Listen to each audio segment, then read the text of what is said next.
सभी साथियों को मेरा नमस्कार, स्वागत है आप सबका आज 13 जनवरी के एक नए जनसत्ता विश्लेषण में। तो आइए शुरू करते हैं आज का जनसत्ता विश्लेषण बिना किसी देरी के। पहले पृष्ठ पे कई खबरें हैं। अंतर्राष्ट्रीय खबर आती है कि भारत का प्रतिनिधित्व करेंगे एस जयशंकर, जो डोनाल्ड ट्रंप साहब का इनॉग्रेशन सेरेमनी है, प्रेसिडेंशियल शपथ लेंगे अपनी वहाँ पे ओथ सेरेमनी में। उसमें इनविटेशन ऑफिशियली एस जयशंकर साहब को मिला है और वह ही भारत को रिप्रेजेंट करेंगे वहाँ पे। और इस साल कुछ खास ये भी है कि भारत में ही क्वाड की मीटिंग होनी है। तो अमेरिका के साथ हमारे 2 बार संबंध होंगे। एक तो अभी ओथ सेरेमनी में मिलेंगे, दूसरी बार क्वाड की मीटिंग जो भारत में होनी है। तो शायद ट्रम्प साहब इस बार भारत भी आएँ। पहले ही अपने शपथ ग्रहण के साल में भारत दौरा उनका हो जाएगा। फिलहाल आगे बढ़ते हैं। पश्चिमी विक्षोभ से उत्तर भारत में बारिश, राजस्थान में ओलावृष्टि। और हमारे इसरो के स्पैडेक्स मिशन में प्रशिक्षण प्रयास में 3 मीटर की दूरी पर लाए 2 उपग्रह। तो स्पैडेक्स मिशन के बारे में हमने पहले भी कई बार बताया है। ये स्पेस डॉकिंग इनिशिएटिव है। स्पेस डॉकिंग इनिशिएटिव, इसमें तो स्पेसक्राफ्ट को जोड़ने के लिए ये टेक्नोलॉजी इस्तेमाल की जाती है, ये प्रक्रिया इस्तेमाल की जाती है। अगर हमें, जो कि हमारा सपना है भारतीय अंतरिक्ष स्पेस स्टेशन बनाने का, हमारा खुद का स्पेस स्टेशन, तो हमें उसमें जो जो प्रोसेस होते हैं रिक्वेस्टी, क्योंकि हम मेजोरिटी ऊपर असेंबल करेंगे, सभी इंटरनेशनल स्पेस स्टेशन भी ऊपर ही असेंबल करा गया है। तो असेंबल करने के लिए जो डॉकिंग प्रक्रिया होती है वो महारत हासिल करना ज़रूरी है, जिसका प्रयास स्पैडेक्स मिशन के माध्यम से इसरो करने में लगा हुआ है। आगे बढ़ते हैं। आज का प्रथम संपादकीय सर्दी का सितम। मौसम का अपना चक्र होता है और उसी के मुताबिक उसमें उतर चढ़ाव होता रहता है। मुश्किल तब आती है जब उसकी मार से आम जनजीवन अस्त व्यस्त होने लगता है और कई बार उसे संभालना एक समस्या बन जाती है। इस बार ठंड के मौसम की वजह से कई स्तर पर बाधाएं खड़ी हो रही हैं, तो इसमें कुछ नया नहीं है। विडंबना यह है कि अमूमन हर वर्ष इस तरह की समस्याएं और चुनौतियां सामने आने के बावजूद उससे बचाव के उपायों पर गौर करने या उनका पूर्व इंतजाम करने को लेकर कोई ठोस पहलकदमी नहीं दिखती है। नतीजन हर वर्ष ठंड के मौसम में लोगों का आम जीवन कई स्तर पर बाधित होता है। खासकर एक से दूसरी जगह आवाजाही व्यापक स्तर पर प्रभावित होती है, जबकि वक्त के साथ मौसम की मार का सामना करने और उसके घातक या नुकसानदेह असर को कम करने के उपायों को लेकर चिंतित योजना के साथ काम किया जा सकता है।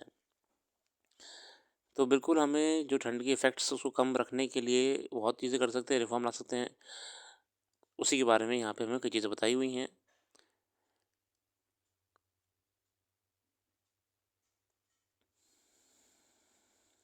या पढ़ लीजिएगा, हम आगे जाते हैं। चिंता खजाना, विदेशी मुद्रा भंडार में गिरावट अर्थव्यवस्था के लिए अच्छा संकेत नहीं माना जाता है। पिछले 2 महीने से एक भी सप्ताह ऐसा नहीं गुजरा जब भारतीय विदेशी मुद्रा भंडार में कमी दर्ज ना की गई हो। उसके समानांतर डॉलर के मुकाबले भारतीय रुपये की कीमत भी लगातार गिर रही है। रुपये 86 के पार पहुंच गया है। इसकी मुख्य वजह अमेरिकी पेट्रोल की नीतियों में बदलाव, डॉलर की मजबूती और भारतीय रिजर्व से विदेशी निवेशकों की भारी निकासी बताई जा रही है। मगर वे कारगर उपाय साबित नहीं हो सके हैं। जो कई प्रयास करे सरकार ने भी रुपये की गिरती कीमत को रोकने के लिए, मगर वो इफेक्टिव नहीं हो पाए हैं और रुपये की डिवैल्यूएशन बढ़ती जा रही है। विदेशी मुद्रा भंडार में लगातार कमी इस बात का भी संकेत है कि अपेक्षित विदेशी निवेश आ पा रहे हैं।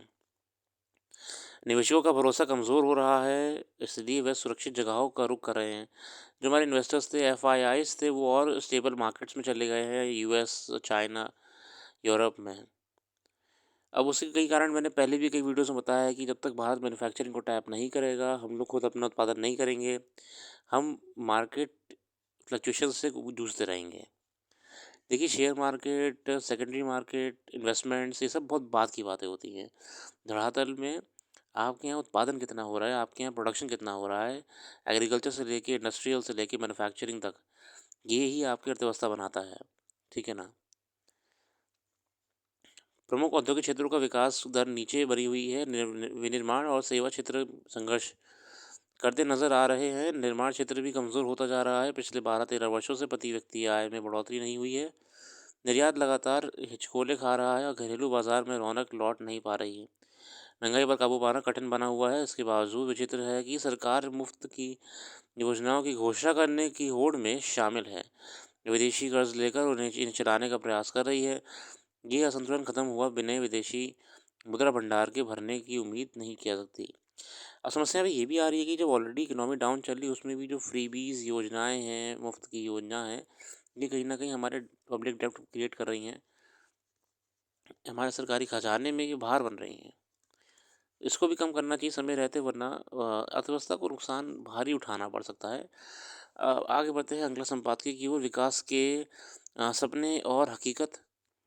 सुरेश सेठ लिखते हैं, भारत वासियों ने बड़ी उम्मीद के साथ इस नए वर्ष का स्वागत किया है। सत्ता ने उन्हें बताया है कि दुनिया में आज भारत का सानी नहीं है। अंतरिक्ष से लेकर अर्थव्यवस्था तक इसका डंका बज रहा है। कहा जा रहा है कि भारत अपने अतीत का भविष्य में बदल देगा, यानी वह विश्वगुरु था और अब फिर बन जाएगा। तमाम बातें हो रही हैं। अंतर्राष्ट्रीय मंच पर भारत का महत्व इतना बढ़ गया है कि उसकी अपेक्षा नहीं की जा सकती। मगर अपना प्रतिष्ठित गान करने के इस दम में कुछ चुनौतियां भी देश की अर्थव्यवस्था के सामने खड़ी हो गई हैं। ये पहले से शुरू हो गई थी और सिवाय मंची भाषणों और दावों के इन समस्याओं को हल करने का गंभीर प्रयास नहीं किया गया है। मतलब सिर्फ और सिर्फ भाषण देना, बड़ी बड़ी बातें करना से अच्छा नहीं होता है।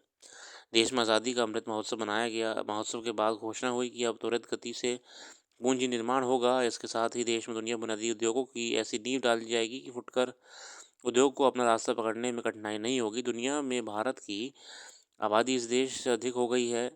इस आबादी को काम देने के लिए सहकारी आंदोलन को नया जीवन देने की घोषणा संसद में बार बार होती रही है, मगर अभी तक यह सहकारी आंदोलन अपने पुराने भ्रष्टाचार के आतंक से बाहर नहीं आ सका है।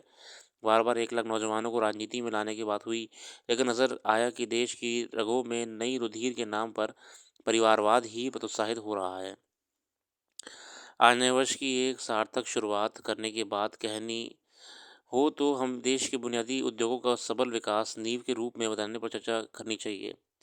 लेकिन पहला सवाल यही है कि बीते नवंबर में देश के 8 बुनियादी उद्योगों में उत्पादन धीमा कैसे हो गया। आधिकारिक आंकड़े कहते हैं कि 4.3% रहा है।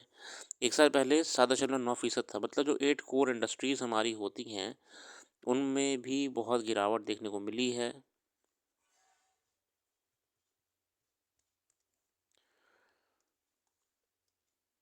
कोयला रिफाइनरी उत्पादन, उर्वरक, इस्पात और बिजली के उत्पादन में वृद्धि के बजाय कमी नज़र आने लगी है।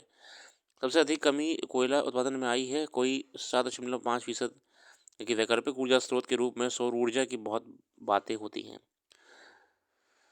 जब इन मूल उद्योगों के उत्पादन की ओर पिछले वर्ष के आंकड़ों को जांचते हैं तो पाते हैं कि तुलनात्मक ढंग से आज की तुलना में तब इन सभी बुनियादी उद्योगों में विकास की गति अधिक थी। सबसे अधिक चिंता की बात यह है कि इस वर्ष अप्रैल नवंबर के दौरान बुनियादी ढांचे की वृद्धि 4.2% रही, जबकि पिछले वित्त वर्ष में ये 8.7% थी। बुनियादी ढांचे के विकास को इतनी बड़ी ठोकर क्यों लगी?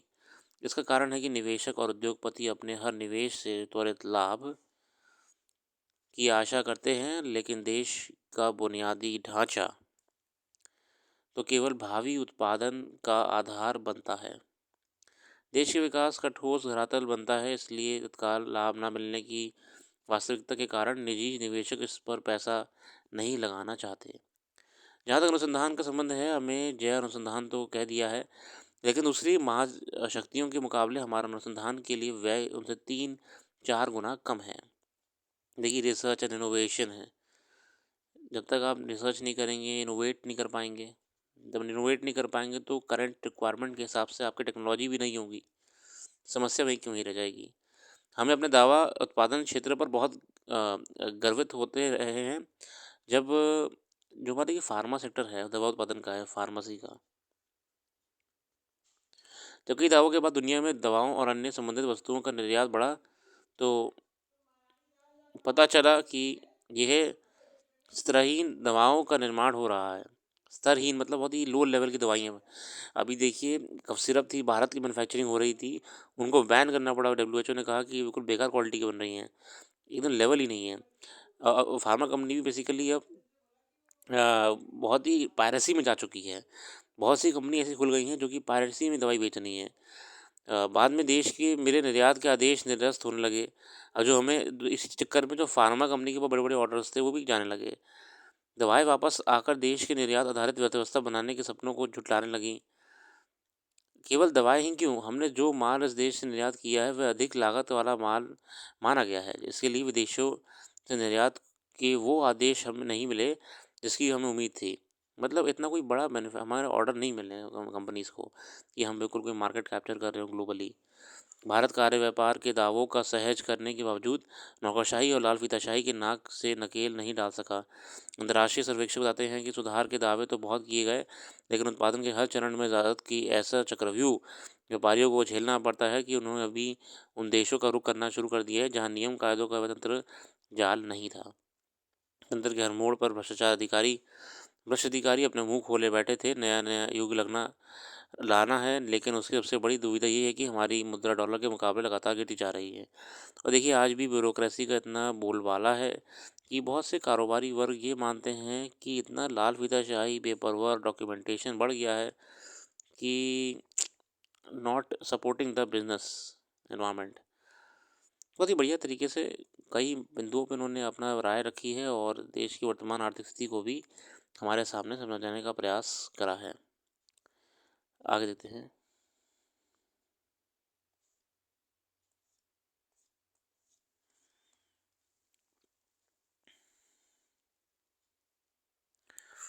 पर्यटन मंत्रालय महाकुंभ को मनाएगा वैश्विक पर्यटन केंद्र।